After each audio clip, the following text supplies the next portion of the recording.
Hello everyone नमस्ते। आज चाहिँ म तपाईहरुलाई फ्युसिया प्लान्टको बारेमा बताउन गइरहेछु र यसको प्रोपगेसन कटिङबाट कसरी गर्न सकिन्छ यसको बारेमा सम्पूर्ण जानकारी दिनेछु।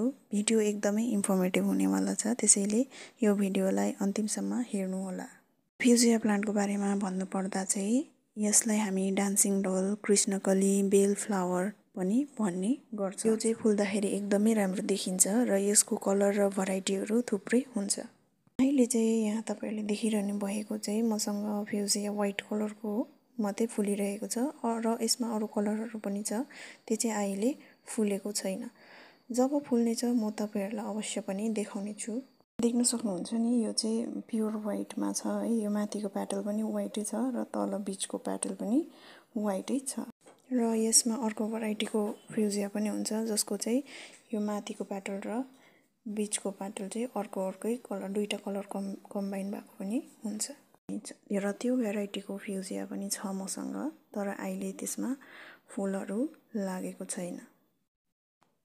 यसलाई चाहिँ हामी कटिङबाट इजिली ग्रो गर्न सक्छौं। अनि यसको यो फुलहरू फुलिसकेपछि यसमा सीड पडहरू तयार हुन्छ, रातो चेरी जस्तो देखिन्छ है। अनि बादमा पाकेपछि चाहिँ त्यो कालो कालो देखिन्छ र हामी त्यस सीडहरूबाट पनि उमार्न सक्छौं। अनि यसमा चाहिँ अरु फ्लावरिङ प्लान्टहरुमा जस्तो बिमारहरू त्यति धेरै लाग्दैन है। अनि यसको कटिङ हामी समर विन्टर जहिले पनि लगाउन सक्छौं, अनि त्यो चाहिँ मलाई एकदमै राम्रो लाग्छ है यो प्लान्टको बारेमा चाहिँ। र एउटा कुरा चाहिँ ध्यान दिनुपर्छ, हामी अहिले समर लाग्यो है, रेनी सिजन लाग्यो, एकदमै बेसी असिना पानीहरू कोही बेला पर्छ है। त्यति बेला चाहिँ तपाईहरुले प्लान्टहरू खुलामा राख्नु भएको छ भने शेडमा लानुपर्छ है। एकदमै ज्यादा पानी रेनफल र एकदमै ज्यादा घामबाट चाहिँ यसलाई अलिकति जोगाउनुपर्छ। यहाँ हेर्नुस्, मैले यो शेडमा राखेको थिएँ है। मैले अहिले तपाईहरुलाई देखाउनलाई यहाँ माथि लिएर आएको छु र यो प्लान्टलाई चाहिँ मैले यतिकै छतमा छोड्दिएको थिएँ। यो अस्ति असिना आएको कारणले गर्दाखेरि असिनाले यसलाई एकदमै धेरै उयो गरेर अलिकति असिनाले कुटेको कारणले गर्दाखेरि अलिकति अनहेल्दी देख्न सक्नुहुँदैछ है। र यसको कोपिलाहरू पनि अलिकति यहाँनिर यस्तो भएको छ है, अलिकति अनहेल्दी देख्दैछ है। यो प्लान्ट डल्लै अलिकति अनहेल्दी देख्दैछ। कोपिला अरु सबैमा कोपिला लागेको छ है। यसमा चाहिँ किन लागेको छैन भन्दाखेरि चाहिँ यो चाहिँ मैले यसलाई प्रुनिङ गर्नु चाहिँ अलिकति ढिलो भएको थियो है। अन्त यसलाई चाहिँ अस्ति नै निकै यो 2-3 महिना अगाडि नै प्रुनिङ गर्नुपर्ने हो। यसको यो मदर प्लान्ट थियो, ठुलो हाँगा गएको थियो यसबाट, माथिबाट दुईटा भएर यसको शेप पनि राम्रो भएको थिएन। मैले ढिलो भए पनि काटिदिएको थिएँ है। काट्दाखेरि चाहिँ के हुन्छ भन्दाखेरि चाहिँ यसरी नयाँ पालुवाहरू, नयाँ हाँगाहरू थुप्रो आउँछ हो। अन्त चाहिँ यो चाहिँ बुसी हुन्छ, यसमा थुप्रो फुलहरू लाग्दाखेरि राम्रो देख्छ है। ढिलो भए पनि मैले कटिङ गरेर यसको यहाँ नयाँ अलिक फुलिसकेपछि यो पनि अलिक उयो हुन्छ, हाँगाहरू अलिक चेपिन्छ, यसको पनि त्यसरी नै कटाइ गर्नुपर्छ। अनि यहाँनिर देख्नु हुँदैछ तपाईहरुले है, यो चाहिँ मैले अस्ति नै कटिङबाट ग्रो गरेको। यसलाई मैले यसकै हाँगाहरू कटिङ गरेर लगाएको थिएँ है।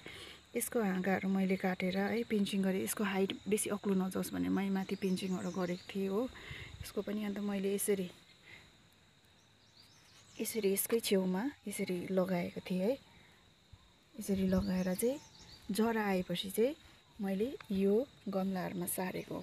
मैले 10 इन्ची र 12 इन्चीको गमलामा सारे। कटिङ सार्नको लागि मैले यहाँनिर माटो मिश्रण तयार गरेको छु है। मैले चाहिँ यहाँनिर चाहिँ माटो र बलुवा लिएको छु। तपाईहरुले कोकोपिट छ भने कोकोपिट पनि युज गर्न सक्नुहुन्छ। कोकोपिट, बलुवा र परलाइटमा पनि यसलाई ग्रो गर्न सक्नुहुन्छ है, मिक्स गरेर। मैले चाहिँ यहाँनिर मेरोमा कोकोपिट पनि सकिरहेको कारणले गर्दाखेरि चाहिँ मैले बलुवा र माटोमा, यो बलुवा र माटोमा बलुवामा मात्रै पनि ग्रो हुन्छ है, माटोमा मात्रै ग्रो हुन्छ। यदि तपाईहरुसँग यसरी गमलामा अरू प्लान्ट भएको गमलामा यसरी स्पेस छ भने, अरू फुलको गमलाहरूतिर पनि स्पेस छ भने यसरी कटिङ लाउन सक्नुहुन्छ, यो पनि सर्छ। अब चाहिँ म यसलाई यो पलिब्यागमा माटो मिश्रणलाई भर्ने छु है।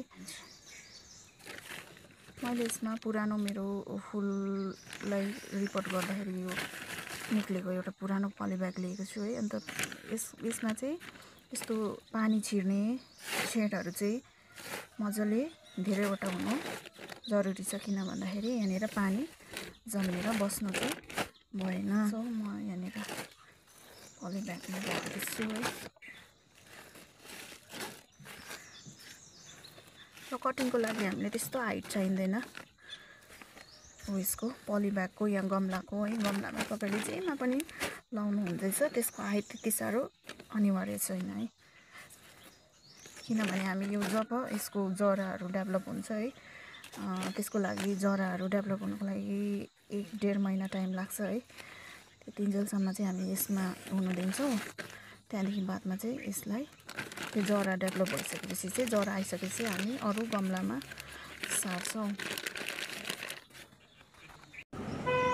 र मैले यहाँनिर यो प्लान्टहरूबाट कटिङ र यसरी कटिङ लिइसकेपछि चाहिँ तलको पत्ताहरू भएको हामी सबै हटाइदिन्छौँ है।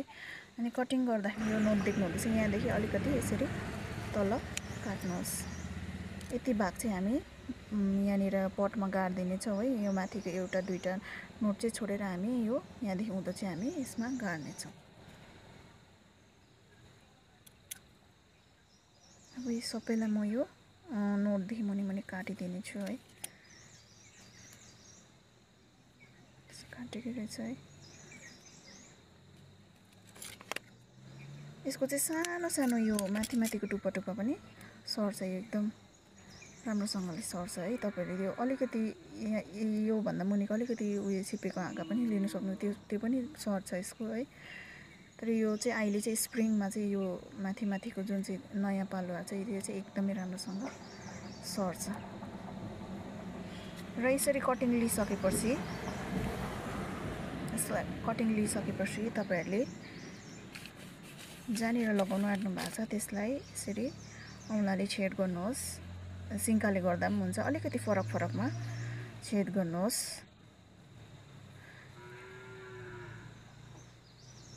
यो टालिनु दुईटा हाँगा चाहिँ टालिनु, दुईटा कटिङ चाहिँ टालिनु चाहिँ नटालियोस् है। र यसरी माटोले अलिकति थिचिदिनुहोस्। यसरी अलिकति फरकमा राखेपछि चाहिँ दुईटा के हुन्छ, दुईटा कटिङ एक आपसमा टालिँदैन।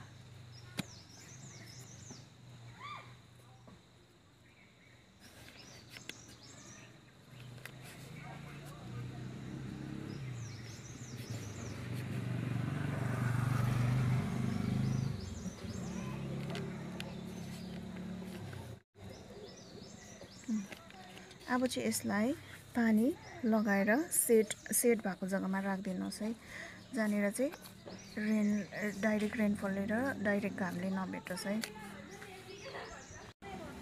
र यसरी कटिङहरू लगाइसकेपछि चाहिँ यसमा पानी लगाउँदैछु म है।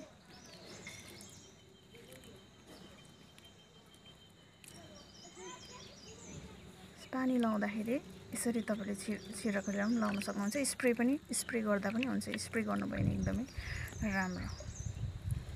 र अब चाहिँ यसलाई चाहिँ हामी अलिकति सेड भएको, अलिकति छाया भएको एरियामा राख्नुपर्छ है। यो चाहिँ सर्नुलाई चाहिँ 1 महिना या 1 महिनाभन्दा अलिकति बेसी टाइम लाग्छ। त्यति बेलासम्म चाहिँ यसमा मजाले रुट आउँछ र रुट आइसकेपछि चाहिँ हामी अरू गमलामा यसलाई सार्न सक्छौँ। अनि अब यसको पछाडि जरा आइसकेपछि चाहिँ अर्को गमलामा सार्दाखेरि चाहिँ यसको पटिङ मिक्स कस्तो हुनुपर्छ भन्दाखेरि चाहिँ यिनीहरूमा चाहिँ मैले सबैमा गाईको एकदम सडेको मल, लिफ मोल्ड, माटोको मिश्रण गरेर लगाएको हो। अनि यसमा कुनै पनि केमिकल फर्टिलाइजरहरू मैले युज गरेको छुइनँ। यसको पनि यो 1 महिनापछि है यसको रुटहरू कस्तो भएको छ है, म यसलाई अर्को पटमा सार्दाखेरि तपाईँहरूलाई अपडेट गराउने छु। मेरो भिडियो तपाईँहरूलाई राम्रो लाग्यो भने, इन्फर्मेटिभ लाग्यो भने है मेरो च्यानललाई सब्सक्राइब गर्नु नबिर्सिदिनु होला। अरू दिनहरूमा पनि म यसरी नै प्लान्टहरू रिलेटेड राम्रो भिडियोहरू लिएर तपाईँहरू समक्ष आउने छु। तबसम्मलाई bye bye, keep smiling, keep